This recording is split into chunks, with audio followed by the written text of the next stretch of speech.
Well, would you look at that? This is the Nightcap with yours truly, and most importantly, your buddy, Jared Yamamoto. This is my new talk show, typically heard Saturdays from 11 to midnight, right here on 95.5 WSB. And I have to say, friends, my goodness, today has been a day. But this is how committed I am to you beautiful people out here in the Atlanta area that have taken your Saturday night to spend it with me. My wife and I hit the road this morning from a wonderful family vacation with her family, my in-laws, at 9 o'clock this morning. We drove 9.5 hours from Jensen Beach, Florida. So if you don't know where Jensen Beach is, that's like near the West Palm area. So I came all the way from South Florida today, drove through traffic. I think I'm running on fast food, gas station Cheetos, and Lay's potato chips right now. I really think that that's how I'm functioning. So I saw that Jason, who was making sure my voice gets to each and every one of you, was judging me for having the coffee so late. But I'm telling you, I am feeding off this adrenaline tonight. And what we are going to do tonight that's going to be a little unorthodox, because I'm coming back from vacation on the Von Hessler Doctrine this week. I was not on at all this week. So since I'm coming back from vacation, I am going to open the phone lines early tonight, and we are going to call it the Nightcap Nightline tonight. So you get the chance to help fill me in on all the things that happened this week. Believe me, I've had a few hours now to kind of catch up on things. I saw the Elon Musk black eye in the Oval Office. I have some questions about that. I also saw that Sydney Sweeney apparently has her own bath water. It's a limited edition soap that is made out of the actress's bath water, and I have questions about that. So believe me. Oh, the participation trophy rings for Georgia Tech. I saw that story as well. The 7-6 Georgia Tech Yellow Jacket football team from last year all got rings for going 7-6 as a football team. Believe me, I have thoughts about that as well, and we'll get to all that stuff. But I want to break down some of the things that I saw on the road today, and I'll go on and open up those phone lines at 404-872-0750, 1-800-WSB Talk. It's the Nightcap Nightline. You bring up anything that you want to bring up with me, anything that I may have missed in the news cycle this week. But a couple of things that I observed on the road today from Florida. My goodness, I thought Atlanta drivers were bad. I really did. I love this city. You know I'm the biggest cheerleader for this city, but we have some bad drivers in Atlanta. And it's because you have all these people that are driving through our city that don't know where the hell they're going, or they're new to the city. I get it. I give people a pass that are driving on our interstates in Atlanta. It's the people on the side streets that don't know what the hell they're doing. But my God, the Florida drivers are the worst, the absolute worst, especially on the Florida Turnpike. If you've driven that road before, right around the villages, yeah, I'm talking the villages where the old people like to go and swing with each other and go and swap their partners left and right. Yeah, I'm talking about those villages. The Turnpike between 75 and right, I think it's in Ocala, Florida. Ridiculous how much traffic there is through there. And it's because people refuse to be team players on the road. When you're driving, you should be thinking about the other people around you and understand that there are reasons why you have 2 or maybe 3 lanes out there. It's not that difficult. And for me, what I didn't understand was, especially in Florida, this is Atlanta drivers get a pass here because most of the time, if you're in a left lane and somebody is faster coming behind you, I like to move over a lane to let that person go by me. I feel like in Atlanta, that's not the biggest problem that we have. But in Florida, my goodness, if you're in the left lane or if somebody is slowest going in the left lane, you try to pass them in the right lane, they speed up to try to block you out. So that was one of the observations I made today. But also, I don't know what has happened to fast food on these exits along the way. I mean, it's a long stretch. I mean, 9.5 hours from where I was in the West Palm Beach area all the way to Atlanta. And I mean, the fast food has just gone to crap. There are a few exceptions out there, a few really, well-renowned restaurants like Chick-fil-A and stuff like that are still doing just fine. But man, some of these other ones are just dumps now. It's really gotten bad. And I hope that very soon we figure out, or these companies just say, hey, if we're not serious about actually providing our customers with a decent product while on the road, then we need to shutter our doors or figure out our business plan. But so those are just some of the observations that I made today while on the road. Now, a couple of things while on this vacation. Number one, it was super relaxing. And as I mentioned just a few minutes ago, I was nearly completely unplugged from the news cycle. I say nearly because doing what I do for the Von Hessler Doctrine and, of course, here for my Nightcap, I can't stay fully unplugged from the news cycle. I can't do it all the way, but I did a really good job for the most part of unplugging during that time. And while on the roads, because for the past 3 weeks I've been on the road, the last 2 weeks just going back and forth from driving down to Jensen Beach and then driving back this weekend. Obviously, those are the two reasons why I was on the road those weekends. But the weekend before that, I had a wedding in Jacksonville. So I feel like I've lived in Florida. Florida's been my second home over the past couple of weeks. But one of the things that I noticed is, especially those, and see if you follow me here on this one, because I realize this is this is going to be a very controversial thing that I'm going to bring up with you. When driving in Georgia and you pull off at these really crappy fast food restaurants, and believe me, there are really crappy fast food restaurants in Florida as well. What I did notice is when you pull off there and you look at all the options, whether it's chicken, whether it's beef, and whether it's fish, you see all the options laid out there. When you're in Georgia, you get more freshwater fish options that are available on these fast food menus or these fast casual restaurants, right? And as you get closer and closer to the coast, you just get more and more saltwater options. But what I noticed, and I brought this up with my wife, and she agreed, and I started having arguments with Grok about this, is that no matter where the fish comes from, or the lobster or the crab, wherever you get it from, no matter where, whether it's from a lake, a river, freshwater, or saltwater, it is all called seafood. That's ridiculous. It shouldn't all be called seafood. If you are eating a catfish, that came from a pond, not from the sea. And I started arguing with AI about this, saying that there needs to be a new name for fish or any kind of crawfish. You eat crawfish, right? Most of them are freshwater crawfish. There needs to be a new name for fish or any kind of water-dwelling animal that we consume that is not from an ocean. Seafood applies to saltwater if you look at the definition of what sea is. And I know people are probably like, what in the hell is this guy talking about?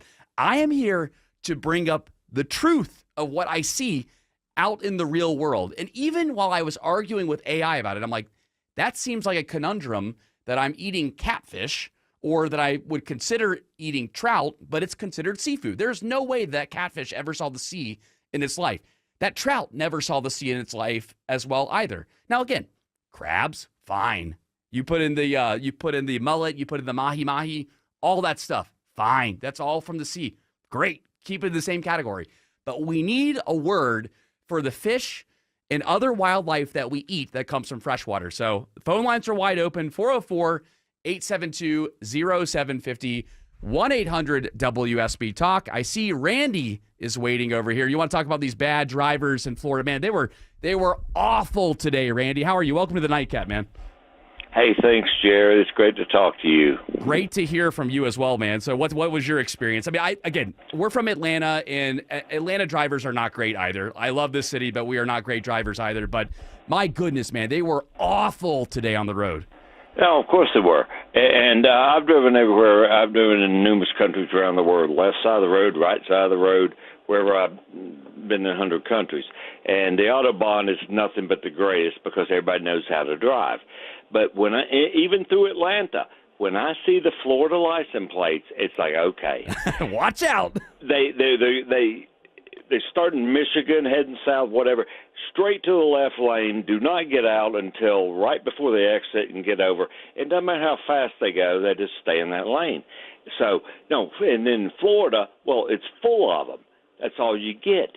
No, it's the worst place I've ever had to drive. I couldn't agree more, Randy, and I appreciate the call so much. We're taking your calls here on the Nightcap, 404-872-0750, 1-800-WSB-TALK. I'm fresh from vacation, and I thought Atlanta drivers were bad, and I always gave the Florida drivers a break, but as Randy was alluding to there, the second you see that license plate, I've heard that that saying before. I've heard people complain about it before, but my God, today it was put that terminology was put to the test there. Let's just put it that way. That it was put to the test, and it was proven true by how mean these Floridian drivers were on the road. I'm also opening up the phone lines for my seafood conundrum. Again, there needs to be a word for freshwater fish and other animals that we eat that comes from a pond, a lake, or a river instead of the sea. I'm open to suggestions at 404-872-0750,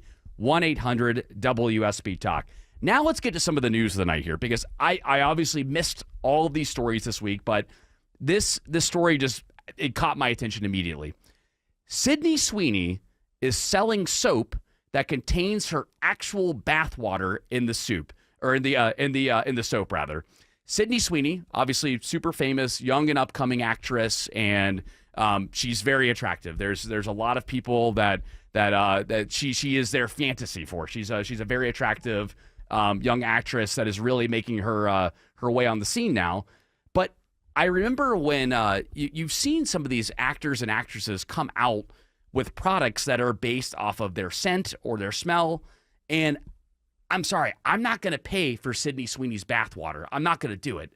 I wouldn't buy, Rihanna's shampoo. I'm not going to do that. I'm just not. I don't buy that stuff. I don't think for a second that the second I buy this product that I'm going to be suddenly into it. But what I'm curious about is I think that there are enough people out there that actually would do it. And ladies, I'm also talking to you as well too. So if there was a bodily fluid that you could potentially buy from a man, and again, we got to keep it PG. I know it's late night now, so I mean, we've got to keep it PG for the FCC compliance here. But what I am genuinely curious about, because the guys, I know, it's there are more directions that we can go with the stuff that we want from these celebrities out there. But for the ladies, I want to ask you as well, too. Is there like a celebrity crush that you would want to get? I don't know, maybe his shavings or something like that. Maybe you want to get some sweat or something like that from one of your favorite celebrities. To me, when I see stories like this, I find it to just be absolutely ridiculous. And if you're curious about it, it's called Dr. Squatch is the name of the company that's coming up with it. And it's Sydney's Bathwater Bliss. Sydney's bathwater medium grit. So again, it claims to have some of Sydney Sweeney's own bathwater in this soap. And for me, I'm just like, I'm not going to fall for that. I'm not going to be the one that actually jumps in there. I know Gwyneth Paltrow had the hoo-ha smelling candle, right? Where again, she was selling a candle that smelled like her hoo-ha. And I'm not going to fall for those gimmicky things. But I am curious what you might fall for. Is there a product out there where you're like, you know what? I've been a fan of Clint Eastwood my entire life. Maybe I want to get some of his bodily fluid or something like that. Let's have fun with it. 404-872-0750, 1-800-WSB-TALK. It's the Nightcap with Jared Yamamoto, and we are proudly brought to you by Guardian Home Experts, Heating, Air, and Plumbing.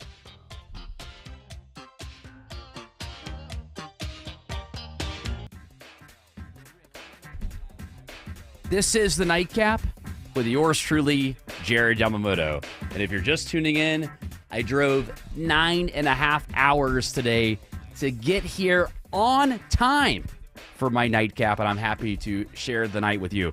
But I have to be honest, because I've been on vacation for the past week, I'm slowly getting back into the news cycle here, trying to get back into it. And of course, I've made my observations. I've looked at a couple of things. I've read a decent amount over the past couple of hours. Had a long enough car ride to go through the entire Morgan Wallen album, and I have some theories as to why it's getting such kind of mediocre reviews. It's not getting good reviews, but people are still listening to it. So I had the chance to listen to that all the way through. Miley Cyrus also has a new single out as well. Perhaps I'll get to that in just a second. But one of the things I wanted to bring up here is, number one, congratulations to the Indiana Pacers for making the NBA Finals. They'll take on the OKC Thunder. The way I look at the NBA playoffs now is, my goodness, I cannot believe that my Hawks were eliminated on April 18th, and we're still playing the NBA playoffs on freaking May 31st. NBA, you've got to make these series go a little bit faster. That's my only complaint. I am excited about the series. I really believe in OKC, SGA. I think OKC is going to win it in 6, although I also like the Pacers as well. So I just want it to be a good series, and congratulations to both teams, although my Hawks are coming for you next year. But I think the biggest sports story for me, and this is just, again, perusing through some headlines on the car ride back to Atlanta here, is Georgia Tech unveils rings for their 2024 football season. They received new, year rings, I guess, commemorating their 2024 season. The Yellow Jackets finished their season 7-6, including a perfect 5-0 record at Bobby Dodd Stadium. And I'm like, that is not enough to get a ring. 7-6, and you're going to give those players a ring? I mean, again, I love what Coach Key is doing over at Georgia Tech. In the rivalry, I pull for Georgia way more often than Georgia Tech. But let's face it, it's a lot better when Tech is competitive, and Tech is pretty competitive now. They're a much better team than they were 2-3 years ago. But to give the kids a ring?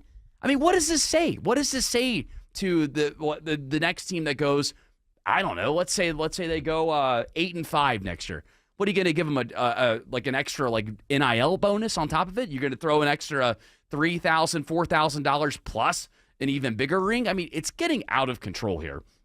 And for Georgia Tech, you should not be proud of this. You should not be proud of this moment where you decided to give these players rings for going 7-6. I get that it's, massive improvement for the program and you're happy. And I guess if this gets recruits to stay at your school, then by all means, I guess do it.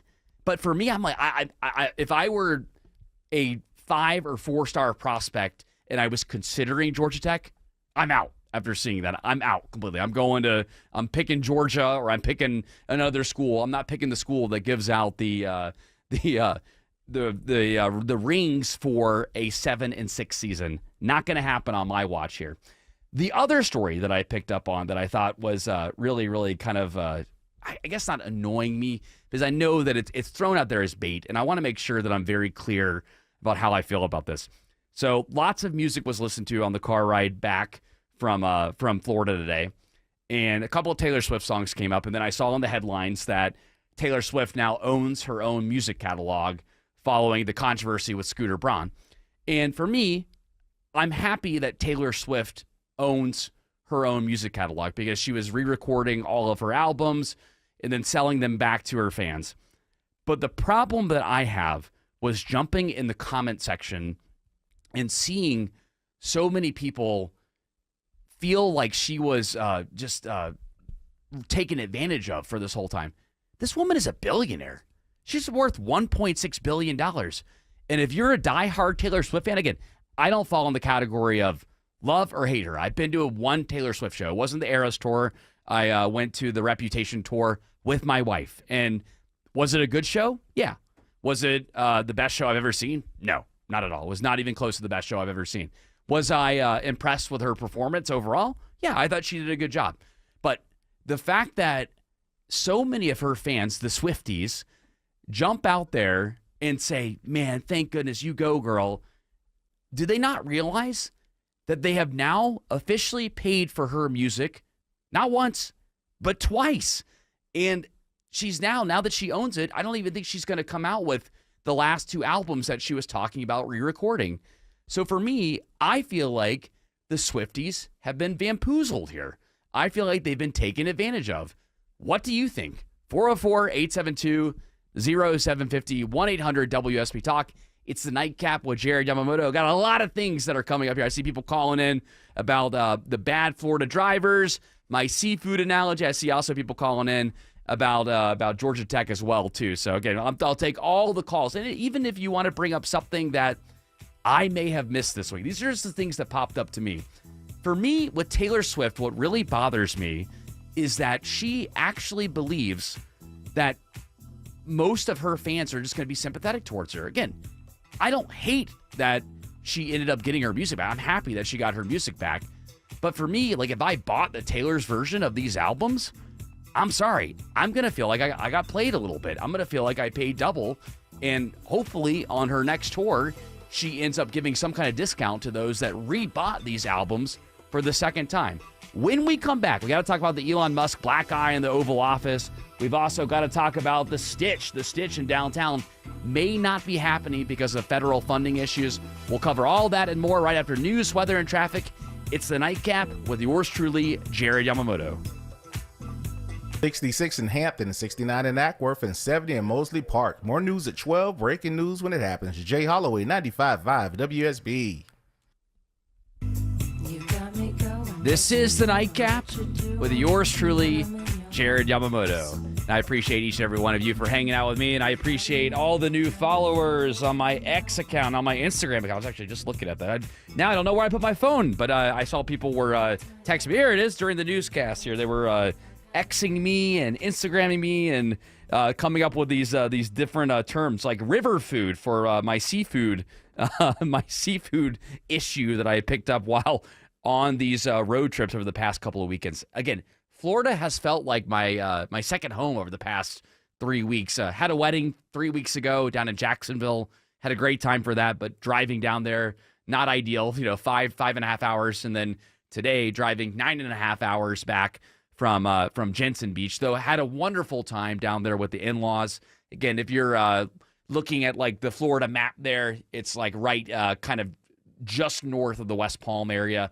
And I was able to rekindle my saltwater fishing skills while I was down there. I actually caught some crabs while I was down there, some blue crabs. And I'm not a great fisherman, but I'd like to, I can kind of rekindle. It's like riding a bike, right? You can come back and you're like, oh yeah, I remember what worked here and what didn't work. And it was nice to kind of brush off those old fishing skills and have a good time while I was down there.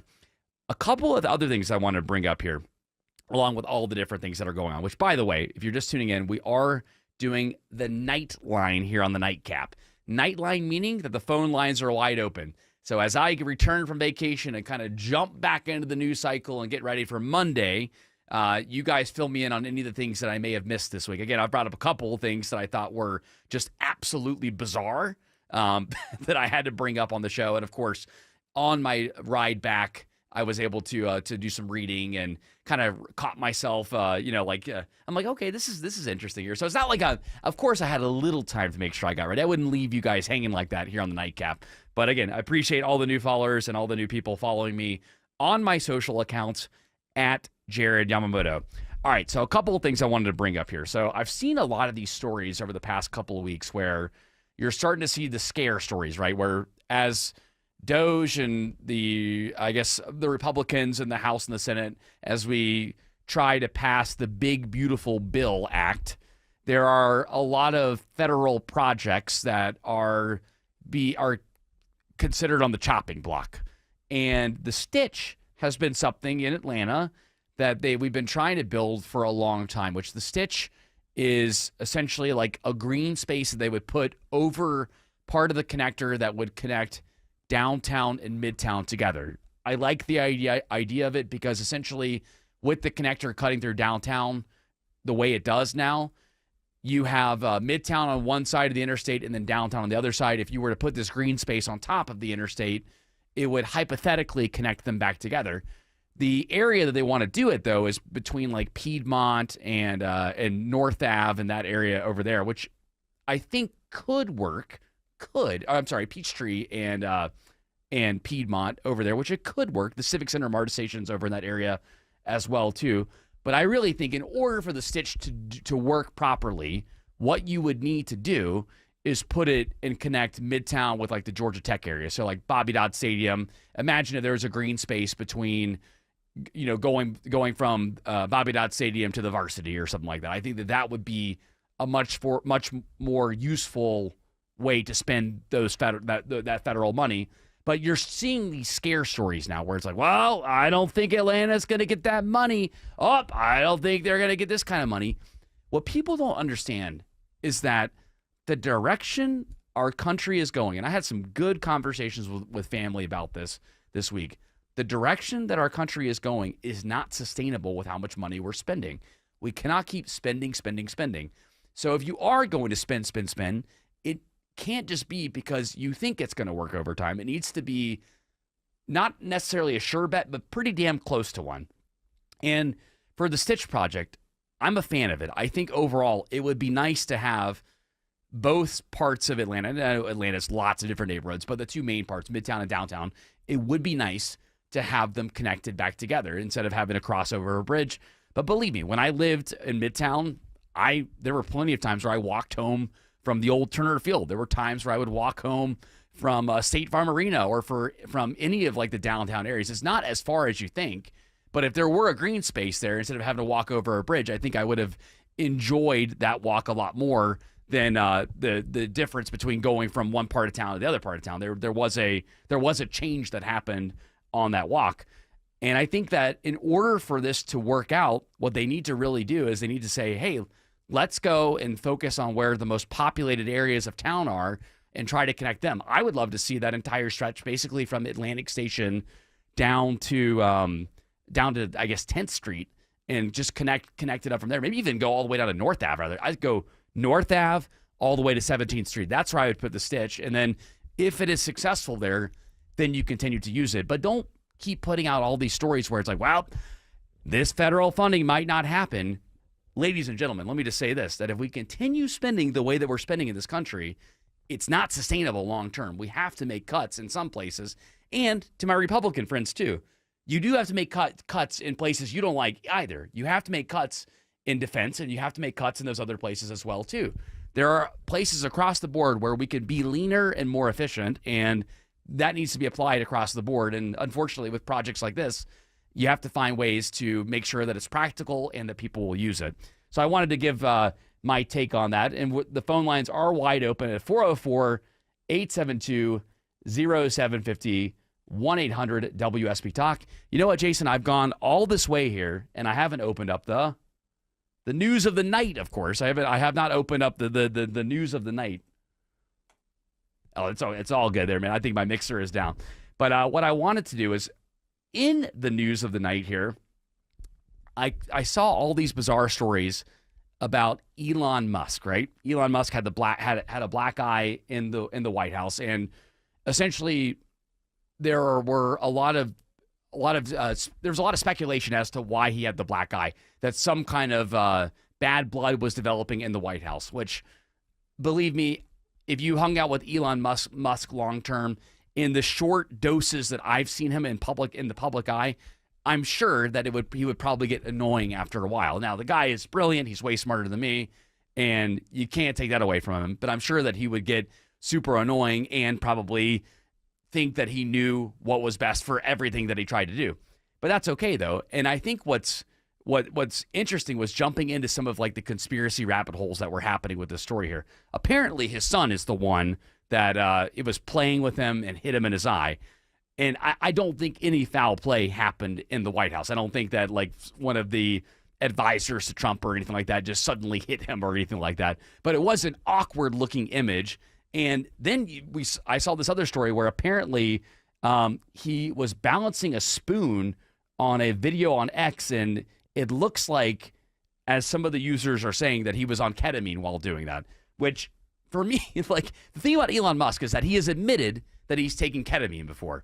And it would be weird for him to put that kind of content out there.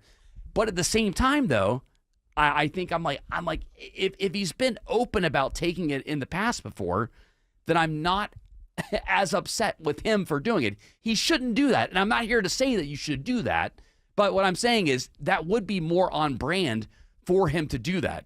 And I just think it's interesting now that because his time at Doge is officially over and they're sunsetting it, now all the stories are, oh my gosh, Elon Musk lost so much credibility while he was in that White House. Did he? Did he lose a lot of credibility? I don't think he did. I think that for his companies, it was not a good time for him to be in the White House. But overall, though, I think that he actually was quite beneficial and did expose a lot of waste, fraud, and abuse that was going on within the government. And Doge is going to continue doing what it needs to do. Going back to that Stitch project story that I was telling you about, it's the exact same thing here. We have to understand that in order for our country to continue on the same track that it's going now, if we wanted to keep going the way that it's going now, we have to make significant cuts. And I think overall, what Elon has exposed has provided way more good than bad. And for all these stories start coming out, oh, he was on ketamine. Oh, somebody in the White House may have beaten him up. I'm like, get out of here. Like, this is getting ridiculous now. He has done more harm, or he has done more good than harm to this White House. And even though I personally am excited to see him, or I'm not excited, but I'm happy that he is leaving the administration. I think overall it needed to happen, and I'm happy with the job that he's done so far. But what do you think? 404-872-0750, 1-800-WSB Talk. You can also leave an open mic on the WSB radio app if you want to, you get 30 seconds over there. Sometimes, talking on the phone to your favorite radio host can be a little bit intimidating sometimes. So you can leave your open mics over there, and I will do my best to grab some of those during the break. Another odd story that I saw while road tripping with the angry Floridians on the road blocking me, trying to prevent me from getting here to Atlanta sooner than I did, was this bizarre story here. I brought this up with my wife in the car, and she was cracking up here. From the New York Post here, it's in their health section. The headline reads, "I've had a 7-year infection since my ex did the most disgusting thing in a hotel room. I can't believe it got into my sinuses." The drum roll here, her ex farted in her face, and she claims that it caused the worst sinus infection of her life. Went viral on TikTok for this claim. She literally went on Google and started putting in some of her symptoms into Google, which if you've ever been sick before, that is the last thing that you want to do, is go to Google and put in your symptoms, because everything that pops up, or I guess I'm exaggerating here, but most of the things that come up basically say that you're dying, that you're not doing well. And that's why you shouldn't put your symptoms into Google. But she claims that she's had a sinus infection for 7 years, and it was all because of her boyfriend farting in her face, which I just find that to be absolutely absurd. Absurd that somebody would go to TikTok to make this happen, and for people to buy into it, like, oh my gosh, you know what? Now that I think about it, my husband has done something like that before, or my boyfriend has done something like that, and I haven't felt the same since then. So either this is a ploy to go viral on social media, or, I'll even make it 3 options, or she's absolutely crazy, or it was an absolute freak option. You let me know what you think. You can comment on my socials at Jared Yamamoto, because I just, when I read this story, I'm like, this is absolutely absurd that somebody would come to this conclusion. Now, the other story I wanted to get to here was Kyle Pitts, man. Kyle Pitts has been an absolute bust here for the Atlanta Falcons since we've had him. Yeah, thank you there, Jason. Let me catch my breath here. We'll come right back. I'll take your calls at 404-872-0750, 1-800-WSB Talk. It's the Nightcap with yours truly, Jared Yamamoto.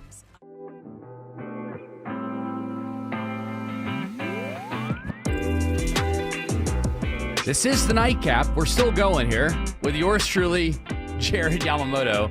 Man, my voice just I completely lost it there. I think I was singing too much in the car ride from Florida earlier today. My goodness, I apologize for that. As I was saying, Kyle Pitts, he's been an absolute bust for the Falcons. And earlier this week, we had